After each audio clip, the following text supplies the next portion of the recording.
A Good Turn.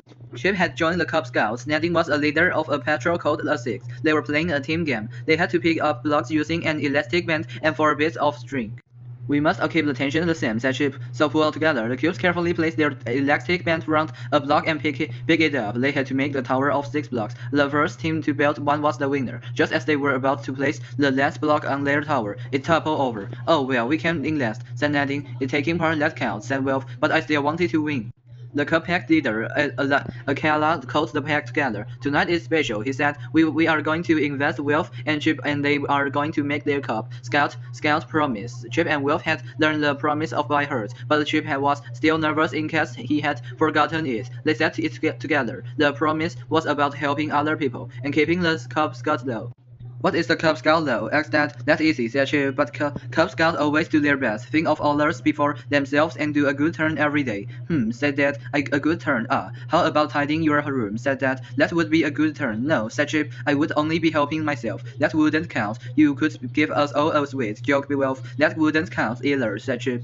Or Nadine could do this worksheet for me, said Keeper. He is good at number fact. No, said Chip, you wouldn't learn anything. Don't forget, we promised Akela would find out more about the Scouts, said Wilf. Lord Baden-Powell set up the Scouts, said Nadine. The first Scout camp was a Bronzy Island in 1907. That's a start. Let's find out more about Baden-Powell too, said Wilf. Let's look on the internet, said Chip.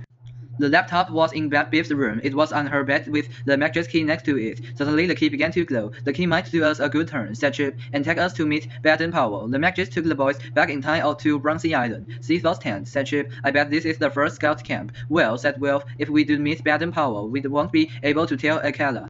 That must be a bell tent, said Nadine. It has only one pole and it's in the middle. But where are Baden-Powell and all the boys? Asked Chip. The tents were made of thick canvas. The boys could see a fire with a large cooking pot over it. Steam was curling up from the pot. Nearby was a table with plates and pots and pans on it. The camp looked desert. In one of the tents, 3 boys were peeling potatoes. One of the boys came out and picked up a box of correct. The key took them back inside. Let's leave them to it, said Chip. They might make us help them peel the carrots. I suppose it would be our good turn if we did, laughed Wilf. At that moment, they heard voices in the distance. They set off to find out where the voices were coming from. In a hollow beyond the sun trees, they saw a group of 5 boys of about 13 years old. The boys were arguing about something. The boys had 2 poles and coils of rope, but they all seemed puzzled. When they saw Chip, Wilf, and Nadine, one of them asked, "How did you get here? This island is private." Are you doing a team exercise? Asked Nadine. Yeah, another boy said, but we've not time to cheat. Mr. Baden-Powell has set us a problem, but we can't solve it. What sort of problem? Asked Biff. Asked Wilf. Between these planks is an imaginary river. The boy said, we have to find a way to get over it. But these poles don't reach across. They're too short to make a bridge. We get point of we can cross the river without falling in. Chip looked at Nadine. You're good at solving problems, he said. Said Nadine. There may be a way to do it. What do you mean? Asked Wilf. Nadine asked the boys to tie one pole horizontally so that it hung from the other. Now use the ropes to hold the first pole upright, he said. Nadine stood on the horizontal pole and used his weight to make it swing in a circle.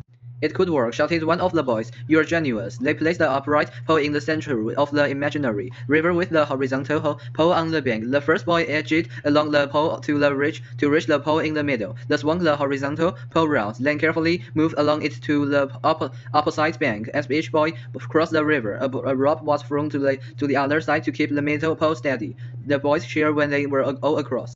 A man had been watching the exercise. As the last boy crossed, he called, "Well done, Ravens. You are the only patrol to do it." Chip knew Nadine. I think that's Lord Baden-Powell, he said. The man frowned. He was about to ask Chip, Wilf, and Nadine who they were, when a boy ran up in a panic. Alex has cut his finger, chopping correct. He panted, "We can find the first aid kit."